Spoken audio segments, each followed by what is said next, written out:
So, kailan mo unang naramdaman na yung chemistry nyo bilang love team ay lumalagpas na sa trabaho at nagiging personal na? Alam mo Akala ko hanggang doon lang sa bilang love team na Diba? Kailan nga ba? Siguro, kailan? Parang kailan nyo na-feel na parang yung feelings nyo sa isa't isa is mutual na talaga? Kahit hindi kayo nagsabihan, yun na-feel mo lang sa Na-feel ko lang, siguro nung first time na magkasama kaming dalawa lang. Parang ganun. Yung first time nyo na nagsama? Walang camera, walang sino man, kaming dalawa lang. So may ganun pala kayong eksena? Merong eksena ng ganun na hindi naman na kailangan i-vlog, pero yun. Napakit ko na lang din. Ano namang nasabi ng family mo about kay Carla? Nung umalis na si Carla? Nung umalis si Carla, talaga, parang gandang-ganda sila kay Carla sa totoo lang. Tapos, kaya ganun. Botong-boto si mama Ay, mo? botong-boto. Hindi lang si mama, yung Lahat. family. So, Nung bigla si Carla, dami. dami po, malaki po kasi kaming pamilya. Oy, iiwan na nila ako. Pero yun po, nagandan sila kay Carla, ang bait-bait.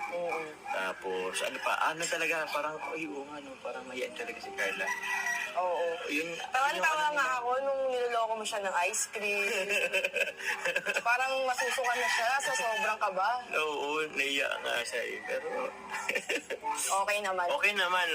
Siguro, si mama rin pati, game the game siya Kumbaga sinakaya niya, yung trip ko. Oo nga Lalong kinabahan si Carla. Si Carla. So eto, sabi mo bang swerte ka kay Carla?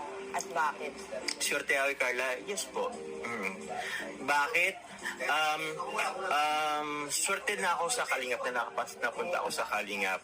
Pero nung pagdating ni Carla, nung ipinagtiwala niya sa akin, ni Kalingap parang si Carla as ka-love team. So doon nagkaroon ng mas parang na-promote yung channel ko, mas nakilala ko ng ibang... Blessing, kumbaga, no? Si Carla. Blessing si Carla. Si Carla. Carla po baka ibang Carla ang isipin niyo na po. Baka may madamay na. Carla po, Carla. Napulol lang. Opo. So, naging blessings po siya sa akin. Sa amin po, usually. Actually. Sa lahat. Sa lahat, oo. Kaya, yun. Thankful po ako kay Carla. Thankful po ako sa kanila. Message mo naman sa mga bashers dyan na walang ginawa kundi magbigay ng negative comments na di naman nakakatulong sa love team nyo, lalo na sa personal life nyo ni Carla. Kasi for sure si Carla nagkukwento yun sa'yo. Pag may mga negative comments yung nababasa. So ano namang message mo sa kanila? Kumbaga ikaw na rin ang boses para kay Carla. Opo. Yun na nga po paano po ba? Kasi, alam natin na andyan na talaga yung basher.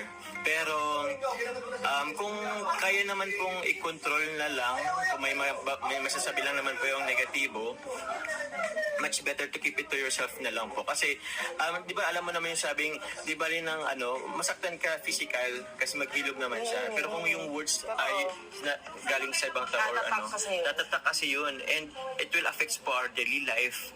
Ang daily life. So, maaring hindi kami maging productive sa isang araw dahil lang sa isang comment po yun na negatibo. So, opo, siguro much better kung encourage na lang po or suggest na lang kayo ng kung ano mas mapapabuti or in a good way.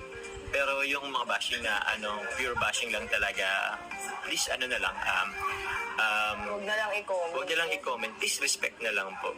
Naman pwedeng ibulong dito na nangyayari sa Palawan. Kasi nung birthday ni Carla, parang lahat sila di makapagsalita about Palawan. Ano bang meron sa Palawan na yan?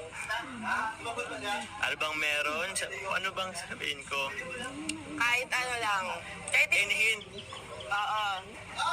Kahit idea lang bakit parang takot sila magsalita sa Palawan. Isang kwarto. Ay! Yun lang. Isang kwarto. Bala kayo anong isipin niyo ba nasa kwarto? Oh my gosh. Okay, sige. So ito, parang matindi yan May mga witches doon. Kaya hindi sila nagsasalita Yung si Jack nga muntik na magsalita that birthday ni Carla. Si Biancy. Si Biancy. Ay, si Hindi tignan reaction ni Carla doon kung anong reaction yung sinabi ni Biancy. So si eto. Biancy, ayun. Sige, go. Kay Biancy din. Ay, basta. Buti napigilan ni Biancy content. Parang dudalas na sila.